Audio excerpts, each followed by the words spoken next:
I've been thinking about it. And I think the best way to start this evening, which is week 3 in the 12-week series of A Way of Life That Works, is with a story. There was once a king who was out hunting. And he came across a beautiful young man taking care of his flock of sheep who reminded the king of his lost son. So the king went over to the boy and asked him who he was. And the young man replied that he was the son of a shepherd from a nearby village. But there was something about this boy's face that so moved the king. It reminded him of his son that was stolen by his enemies when he was a tiny baby. And this boy had a mark on his face that was so reminiscent of that. He just wasn't sure that what the boy said was entirely true. So he asked him where he lived. He said, I live in a nearby village. He told him the village, and the king gets down, back on his horse, goes to the nearby village, and finds the man who's supposed to be his father. And he asks the man, "Is that your son?" And the father of the shepherd says, "Yes, that's my son. Of course it's my son. Who else would it be?" And the king was so certain about that feeling that he had that he began to interrogate the father and to threaten him. That's how serious he was about this. And at the point of being threatened, the father backed off. And he said, "Okay, you're right. He's my son, but not technically, because technically, years ago when he was a tiny baby, I was in the woods and I came upon this little tiny baby in the woods. Somebody left this tiny baby in the woods. He would have been killed. So I took him and I thought, what a gift from heaven to have found this child, a child I didn't have. So I've been taking care of him ever since." And it made perfect sense to the king, because the king had heard that his enemies had stolen his son when he was a tiny baby, taken him into the woods and left him there to be killed by wild animals. But this man found him in time and raised him as his own son. So the king goes back.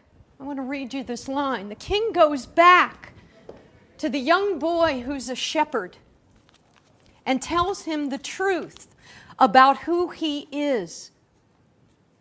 Once the young man realized that he was not the son of a shepherd, but the son of a king, he had no choice but to accept his real identity. Once the young man realized that he was not the son of the shepherd, but the son of the king, he had no choice but to accept his real identity. He had no choice but to. You would think he would have jumped. I would have. Oh my God. Would you not, thinking that you were the daughter of a shepherd, then to find out you're the daughter of a king? Think of the clothes. Think of the money.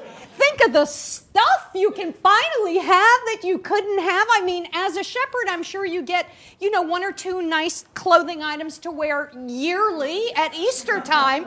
But as the son of a king, man, you're going to be wearing all kinds of great clothes and change them twice a day. And, have somebody help you change them. Oh my God, but he had no choice, which is a really interesting line. Because I would have thought he would have jumped, and he didn't. We don't jump when we find out who we are. I'm going to tell you one of the most marvelous lines from the Course in Miracles. It says, "The will of life is for your perfect happiness." The will of life is for you. It doesn't just say happiness. Happiness is very nice. It says for your perfect happiness. right? The Tao Te Ching says something like that. It says all of life is a movement toward our perfection. It uses the same word.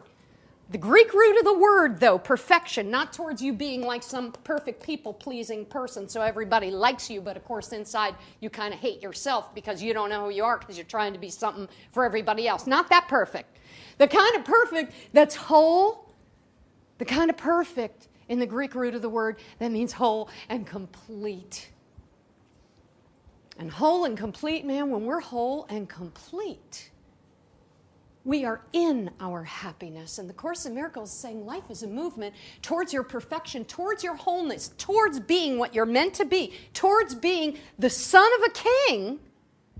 And beyond that, when you know your place, when you know who you are, something is going to happen to you that you don't have to ask for, or pray for, or wish for, or desire for. You're going to enter into happiness. And it's going to be a perfect kind of happiness because it's not happiness that comes from something. It's happiness from coming, that comes from knowing who you are. And man, that's not negotiable. It's not negotiable. Week 1, we talked about the branch that got almost broken off from the tree, almost. And it lived for a couple of months all by itself, but not getting the nourishment from the tree in which it was broken off from. Week 2, we talked about the wave in the ocean. And when we mistake ourselves for the wave, rather than the wave that is infused, that is made of the ocean from which it comes, there is no wave without an ocean. The wave is the ocean. When we know, and you're going to notice every teaching, every story takes us back to this place of perfection, but not the way we understand it. It means completeness, wholeness, where we are one self, right? Where we are one self, not somewhere thinking we're the son of a king, sorta, and we're the son of the shepherd. See, he had to make a choice. He had to choose one. That's why it was hard, and that's why I read that line. He had no choice but to accept his real identity. He had to make a choice. We have to make a choice. We can't have our ex-lover somewhere with all of his T-shirts in our closet and mementos and love letters in drawers standing in our life saying, oh, where are all the good men? I can't believe I'm not attracting a good man. We can't have the old guy and the new guy. We can't be sleeping in the old guy's T-shirts waiting for the new guy to come in. Oh, we'll let go of that T-shirt when he finally comes. We can't have both. We have to make a choice. And that's the part we don't like. Even in the story, there is a moment where he has to make a choice. See, we too have to make the choice of whether we are going to stand on the side of knowing we are that wave or knowing we are that ocean. If you weren't here last week, do yourself a favor and listen to last week's talk. Because you cannot live the same life thinking you're the wave as you will when you're knowing you are the ocean expressing as a wave. Those are two utterly different lives. Somebody can push all your boundaries around when you're a wave, but they wouldn't think of doing it when you know you're the ocean expressing as a wave. Somebody can utterly disrespect you when you think you are a wave disconnected from that ocean on your own, doing your own thing, your own might. But when you are in the place of your I am, the ocean expressing as a wave, when you know you are the son of a king, as this story says, nobody would even think of disrespecting you. In fact, that's not going to be an issue in your life at all. Why? Because when we stand in the place of knowing who we are, everybody's going to know it with us. Right? That's why it is so important. Week 1, what did we talk about? We said we only have one problem. We only have one problem. Right? Oh, I love this guy. You're marvelous. He's got things to do in a minute. He knows the answers. I love it. And he raised his hand for a happy marriage even though his wife was punching him in the arm. Oh my God, he knows he's the ocean. We have one problem, and that problem is separation. Not separation from the money we want to have, separation from who we actually are, from the truth, from the bigness, the largeness of who we actually are. And we got to pick one. Because we actually can't be both simultaneously. We cannot be in that bigness of what it means to be the son of the king and simultaneously be the son of the shepherd. We can't be small and big at the same time, but we have to make a choice. And we don't want to make a choice. And yet there's this old story. I don't know if these stories are true or false. Somebody probably years ago, was given $1 a sentence and came up with these stories. But they're good stories, and they're still here, and I'll tell them. So, the story goes, there was a great general, and he was going off to battle, and he was going to fight the enemy who far outnumbered him and his people, his soldiers. So, he went to do it anyway. He puts the boats together. He takes the equipment, puts them on the boats. He takes all his soldiers, puts them on the boats, and off they go into enemy territory. They land on the shore of the enemy's country. They take off all the equipment, all the soldiers, and then he gives the order to burn the ships. Right? Before they went to battle, he gathered them all together. The ships are burning. They're smoking. And he says this, look at these boats. You see how they burn.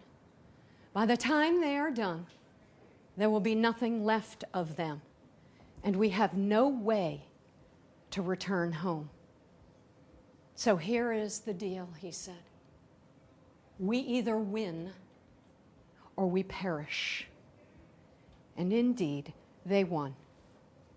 And why did they tell this story? Why has this story lasted this long? Whether it's true or false, it feels so righteous because there is a moment in our life where we have to burn what came before in our life. Even if it's just a belief about who we are, we have to burn what we have been dependent upon, believing in. We have to burn it in order not to have it anymore so we can walk forward. We have no choice but to make the choice. And as long as we think we can choose both, we don't move.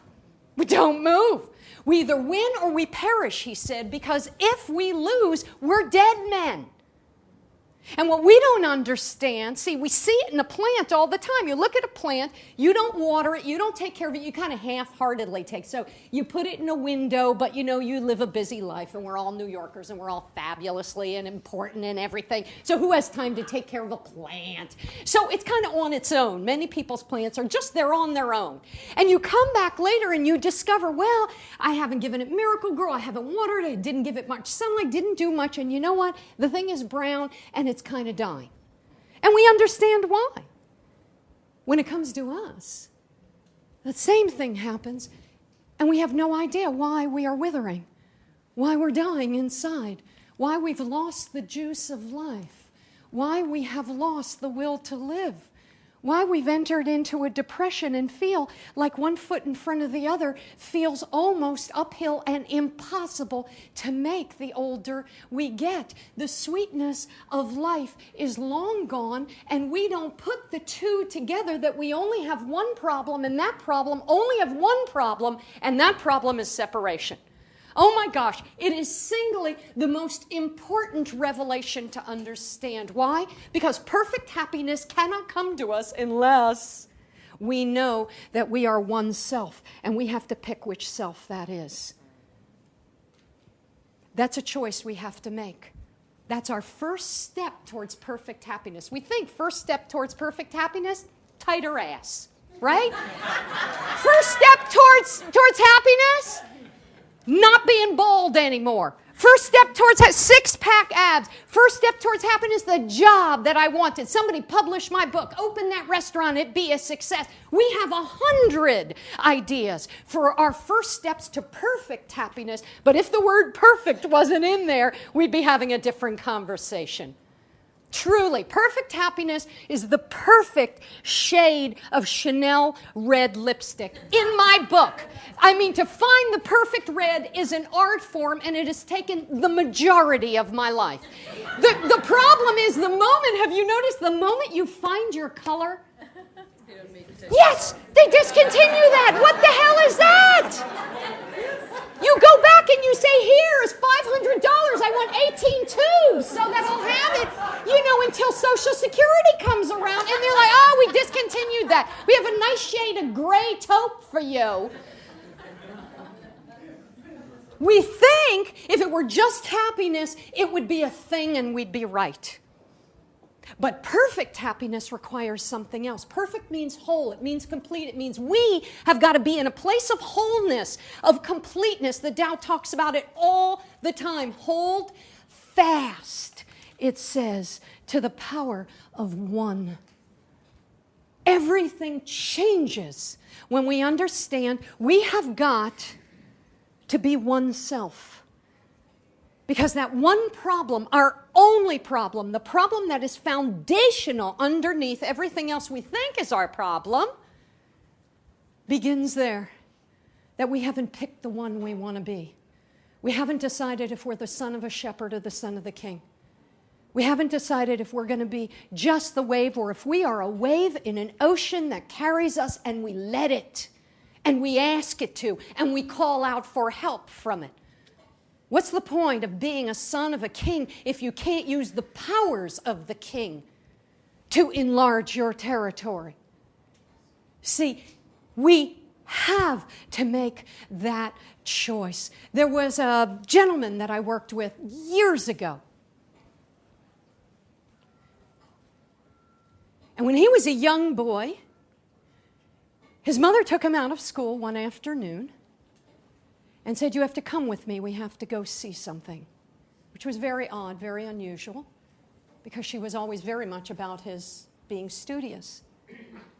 And she takes him out of school on a bus into the city, they didn't live in the city, into a strange apartment complex, into the apartment complex to a certain apartment. He had never been there before, and she didn't explain one thing. Up the stairs to the front door of somebody's apartment. And then she explained something to him. She said, I found this address and a key in your father's suit jacket. And that's why we're here. So she puts the key in the door and opens the door, and through his eyes, he is seeing this. And he remembers walking in the vestibule, and he sees an apartment he has never seen before, but he sees clearly that a family lives here. It's a well-lived-in apartment. And he can see there are pictures everywhere, and couches and pillows and, everything, and toys and a television, and photographs all along the walls and the bookshelves of his father with this other family. His father and another mother, his father and other children. And he said, I had to step away from my mom for a minute. He was 9. He said, I just stepped away and I stood against a back wall where she couldn't see me. And he said, in that moment, I knew that life was never going to be sweet again. In that moment, when we learn something about life that surprises us or disturbs us or spooks us, something unexpected, something hard, something heartbreaking, something wrong, something bad, something jarring, when that happens, we literally make a decision in our life. From now on. You can start it with those words because for 20 years of doing soul sessions, that's the words it always starts with. From now on, and you fill in the blank with the decision you just made about what you just learned about life and what it means about you. In that moment, when something happens, we separate from ourselves. Those are the moments we separate from ourselves. And he separated from the sweetness, and he knew it. Life was never going to be sweet again. That's the feeling. Whether he said those words exactly, unconsciously, that's what moved through his body. That's what he felt. That was the choice he felt was the only choice he could make. And within the month, he had diabetes. Something he had never had before. The end of the month, he had diabetes. 1 month. And sweetness had been an issue in his life ever since. Right? It's genius. It is positively genius. Our symptoms, our illnesses, our troubles, the effects of what we don't want in our life en route to getting our happiness that we want. But if we stop for a moment and stop settling for just happiness for a moment, and look at the words perfect happiness, perfect, because that's what the will of life wants. It's a movement. Life is a movement, the Tao says, toward our wholeness. Course in Miracles says the same thing, but it adds happiness at the end of it. I love that. I don't want to just be whole. I want to be whole and happy. I want to be a happy whole person, right? Doesn't everybody? It adds happiness, which is so important, but the happiness that comes from knowing your place, from being perfectly here, not from hiding from yourself. Not hiding parts of yourself, not being split into two, which is the only problem we have. In those moments when we make decisions about what life is, and how could we not make a decision? The decision he made was completely accurate. Who wouldn't make that decision? We learn about love, we learn about joy, we learn about who we are, we learn about money, we learn about everything at the feet of our parents. Our parents are our gods. They're our saviors. They're everything. They're our giants. Whatever it is we learn at their feet is ours. So we end up decades later looking for happiness, forgetting the perfect part, and all life is doing is pushing us. And you might not like that word, so use the Tao word because it's a lot gentler, less direct than I am. It's moving us toward perfect happiness. And we say, perfect happiness? What the hell are you talking about? I don't have the guy, I don't have the money, I don't have the this. My daughter's not talking to me, my son's not talking to me, my mom's not talking to me, this one, my boss isn't treating me right. We have a litany of things to prove how life can't possibly be moving me into my happiness. And we're right. Because life isn't moving us into our happiness, it's moving us into our perfect happiness. Oh my God. Such a difference. Feel that for a moment. It's almost, for those of you with a sensitive touch, a little bit orgasmic. In a minute, right? In 1 minute, if you sat down with the concept that life was moving you into your perfect happiness, not toward your happiness, meaning leaving us broken, leaving this guy separated from the sweetness of life, unable to trust in love. You know when he grows up, he's not going to be able to make a commitment. How in the world are you going to commit to love and ever trust anybody after an experience like that? Wait. We say, in the age of therapy and support groups, it was my damn dad's fault. The reason I'm such a mess is because my dad did this to me. Or fill in the blank. But if this were true, if we were absolutely powerless over those moments in our life, how in the world could this teaching be moving us into a perfect happiness that's not possible because things got screwed up in the beginning over which we had no control and now can't do anything about? That means this truth isn't true for me. And we talk about that all the time. Because as long as we don't understand that every truth is true for us, every last truth is true for us, we're going to opt out along the way and say, yeah, well, you don't know my mom. Right? You don't know what I had to deal with growing up. I mean, I hear your story and I feel bad for you, but man, you haven't heard my story. Oh my God. And we all have such stories. If we were left powerless, dangling, with no ability to make a difference, then that separation that happened when we were 9, that looked like it happened to us, is a fait accompli. Nothing we can do. Poor us. All that's left for us to do is write a memoir, right? And make some money off it and go on whoever Oprah's next successor show is going to be. Maybe Rosie, when Rosie comes back. She likes celebrities, but celebrity fucked up people are also good too because they sell a lot of books. That's the only choice that's left to us, right? The genius of the truth is that it's true for everybody regardless of what has ever happened to you. It can make a crazy promise like perfect happiness. And that word has an outrageous implication. It means there is no happiness for you or me, even if you get every last thing you ever wanted to get, ever. When I worked with a woman who worked on Wall Street, a doll, she worked the usual 14, 16-hour days at one of the big 3 firms down on Wall Street. She had amassed at her young age of 34, $8 million. At 34, she's sitting on a mountain of $8 million, single, owned her own place. She was sitting pretty, and she said, in the middle of the year, she said, okay, I'm going to get a bonus at the end of this year. Because I hate my job. It was so not who she was, but she did it well. She was very analytical, and she made a deal with herself. She said, I hate this job. It's making me ill. I know that. It was making her sick.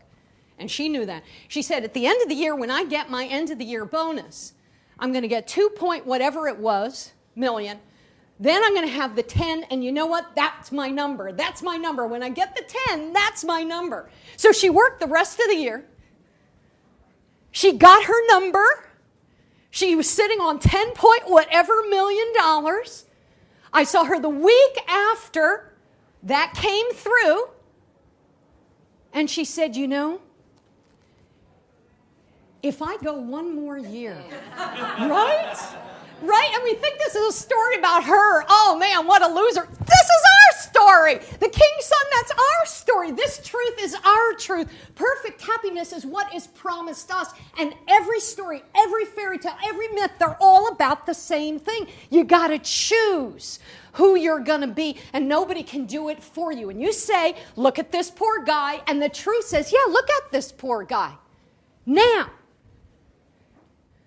that he's living as a poor shepherd, right? Now that he's living as a poor shepherd, now that we've come to the place where we are poor, where we are broken, where we are begging for the few things we think we don't have, asking for money, owing credit card debt that we can't possibly pay off, not knowing what we're supposed to be in our life, who we're supposed to be, how to love somebody, how to take the weight off, how to treat our family better, not knowing anything. We're broken. We're a shepherd. It's our job to understand that we have no choice but to choose to heal that separation. We have no choice. We think we do. We say, oh, I don't want to look at that. That's too painful. We have no choice but to accept that we are the son of the king, or else we won't ever know who we are. And we will walk around this world broken and poor, thinking that that's actually who we are. That's actually who we are because we only have one problem, and the one problem is separation from the truth about who we are. So we walk around as the I, not the I am. Talked about that week 1. We walk around as the small self, little self, when actually all along we are our greatest self with the Inishkap S. That's how the Bhagavad Gita teaches it. It tells you change the case on the word self from a little lowercase s to a large uppercase S, and now you're going to find the difference is you're not the wave, you're the wave that knows it's the ocean, that every property the ocean has. Everything in the kingdom of the king belongs to his son. His son doesn't have to beg for it. Oh, Daddy, can you give me a couple of bucks so I can ride the horse to my girlfriend's? It's all his. The treasure is his. It's his. Everything his father is, he is. Everything in the kingdom is his. He inherits it. It belongs to him, not because he begs for it or asks for it or prays for it or desires it or wishes it or tries to be a good person. None of that. It's his. The wave doesn't have to ask the ocean for anything. Everything the ocean is, the wave already is. There's a great line that I love. It says, all that I am, I have. Take a look. Yeah, people with the pencils, good for you. Go to that one. That is a good one. Man, I'd be writing it down too. All that I am, I have. When I know what I am, I have everything that I know I am. When I know I'm the child of a king, when I know I'm the daughter of a king, we know who we are. When we know we're the ocean, the whole ocean belongs to me. I have it. It's mine. I own it. It's what I am. When I know that I am a wave and I'm not connected to any of the other waves, and I don't know there's an ocean under me, I don't even get the ocean, I have no idea that there's something other than me, bigger than me, greater than me, within me and beyond me, all I have are the parameters, or should I say the perimeter of how big that little wave is going to be. And those little waves, they're little. They're little. Not much happens with a little wave. You can't even knock over a 3-year-old one of those little waves. You can't. Right? Maybe a skinny 3-year-old, but not a chubby 3-year-old. It's just a wave. All you have is what you know you are. Dig that for just one moment because, man, that's a key. All these things are keys. And what are they keys to? Here's what they're keys to. Tao is the treasure house, right? Tao, life, God, mystery, reality, the absolute mind. Call it what you will. Tao, life, is the treasure house, the true nature, the secret source of everything. It's the great wealth of those who are awake and the great protector of those still sleeping. It's the true nature. It's the secret source of everything. It's the treasure house. Where is it? We scoot down and we find, oh, look, here it is. Where do you find the treasure house? Who doesn't want that? You eat a crack. I used to eat Cracker Jacks for only one purpose as a child.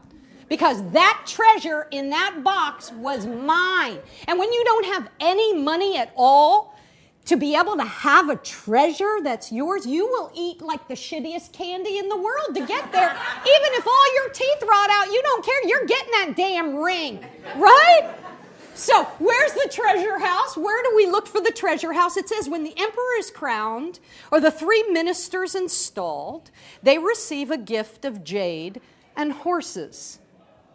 But how can this compare to sitting still and gaining the treasure of the Tao? Within, this is where the world's treasure has always been. Where is everything in life moving you toward and leading you toward? It's leading you toward solving the one problem that we have to solve in order for all the other problems that come from that problem to be solved. So what does life do when it moves us in the direction of our perfect happiness? It points to the places that are broken. It points to the places where we're lost in believing we're a poor shepherd. It points to the places where we have a debt that we have amassed that we must have been sleeping. We can't believe how big our debt is. We can't breathe. It points to that. It points to the place that's the empty bed in our house saying, where are all the great guys? Or, alternately, where are all the great girls? It points to that place. It points us to the place of where our perfect happiness can be if we understand we have no choice but to accept who we're going to be. We are either the son of the shepherd, or we're either the son of the king, and we can't be both, and we can't choose both, and we can't have both. We can't hold on to the story of our childhood blaming everybody for being a poor shepherd, because you know what? We'll be a poor shepherd 30 years from now. And we'll have less friends because we'll be so bitter and cranky, we'll have worn them all out, right? They still like us now because we're kind of, young and good looking and stuff like that. She said, middle-aged woman calling herself young. That's a good one. Okay, so, hey, I am the daughter of a king. So I can actually say anything I want because all the people in my kingdom will not argue with me, right? That's why we're married 20 years. She says, yes, dear. Yes, dear. You are young and fabulous. Yes, dear. We have to pick one. And the one we pick is going to make all the difference. We have to pick the one that's going to get us back to wholeness. Get us back to power. Get us back to our one self. There is a line, I love it, and it says, I am one self. I love that line. And you think, oh, that's so heady, that's so conceptual. No, it's not. I am one self. Which self is it going to be? The poor shepherd might walk around with all his poor stories for the rest of his life. Certainly this guy could have done that. The man I worked with had a real good reason why he should have stayed broken and poor as a shepherd. Or you do this.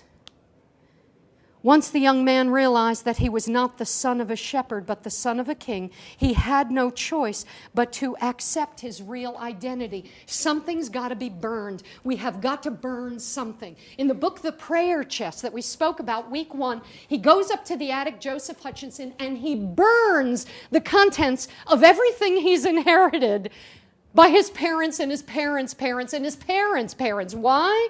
Because as long as we are carrying what happened to us as children, what was told to us as children, even secondhand faith, somebody else's belief, somebody else's idea about who we are, we cannot make for ourselves the choice, find out who we are and choose to be what we want to be, because we've inherited a system of beliefs, ideas, and opinions that belongs to everybody but us. And you know what? Many of us have people around us telling us we are the poor shepherd. Tell me that ain't true. All we have to do is take a little walk through our Rolodex, right? To find out how many of those people do not wish us well. And some of those people happen to be in our family, right? Right? So here we have a situation. Joseph burned the contents of his attic. He burned the stuff that had been sitting in the attic upstairs in his head, where we carry everything we know about who we are and make our decisions. And he burned it. And when he burned it, like the ships were burned, you're either going to win or you're going to perish. One of two things is going to happen, because we're afraid we're going to perish. We're afraid we're going to die. We get rid of some things. We get rid of some people. We make the decision we are the son of a king. We are a wave that is filled, that is infused, that is an individualization of the ocean. Sure, a lot of people aren't going to join us on that journey. We serve them better when we're broken and when we're poor and when we're commiserating with them. We know that. But we have no choice but to accept that if we only have one problem, then it's time to heal that problem. And if it means going back to the moment 9 years old and making another decision, if it means looking at a place that is painful, if it means making an appointment with somebody and telling the truth about a secret you haven't told anybody because carrying it is making you so sick, if it is about putting down an addiction that you need to put down finally because you can't move past it unless you do, what we talked about last week is you use the thing we talked about week 1 that is ingenious. Thy will be done. And thy does not mean some man in the sky. Thy is that ocean of powerful consciousness that is dynamic energy, that is what and who we are, that can be called the king, that can be called the tree, as the Tao will say, with deep roots and a thick trunk. When we say thy, what we're saying is the Son of the King in me. Help me remember I am not the son of a shepherd. The ocean in me, help me remember that I am not just one tiny wave in a separate, individual, lost little world about to hit the shore and disappear into the nothingness of the sand. We are calling out to the part of us that knows who we are, and we are asking that part of us to help us choose rightly. And then you'll begin to understand something so marvelous that you can't even believe it until it starts happening to you. You begin to see that everything in your life is not happening to you, it is happening for you. Do not throw tomatoes at me for saying that. Oh, yeah, you don't know my childhood. And I'll say it again. Everything that happens to us is not happening to us. It is happening for us. And what is that law based upon? That all of life is a movement towards our perfect, whole, and complete happiness. Because only when we are whole in ourselves can we attract another whole person to us. The only thing we're going to attract when we're a broken and poor shepherd is a broken and poor shepherd. And then we say, gosh, what's wrong with you? Why don't you pull yourself together? Right? Happiness comes from the place when we are in our whole place, undivided, one self, made the choice, I am. Then having is not an issue because we have everything that we are when we know who we are. We have everything that we have when we know who we are. I have all that I am. If I know I am the Son of the King, I have the kingdom. It's mine. It's mine. It dwells within. If I know I'm a wave in a magnificent ocean that moves through me, that is me, that expresses as me, I have the command and the power of the ocean at my disposal. If I know I'm not a lonely branch hanging off a tree, blowing in the wind, but connected to a tree with a thick trunk, the Tao says, and deep roots, so when the wind comes, we're covered. When I know that, I have everything that magnificent, strong, brave, sheltering tree has. And there comes a moment, and this might be it, because I happen to think it's the first step towards perfect happiness, upon which every other kind of happiness rests. Because you don't have to give up anything to have perfect happiness. You don't have to be a nun. You don't have to become a priest. You don't have to go to India. We don't have to do anything. We simply have no choice. And when we understand we have no choice and we have to make that step, we burn the ship. And we know that we're either going to win or we're going to perish. And I'm telling you right here, burn the ship, make the choice, and you will not perish. It will not happen. You will win, and I'll tell you why, because everything in life is a movement toward that exact thing happening. All of life is skewed, is a movement toward your perfect happiness. Enough said.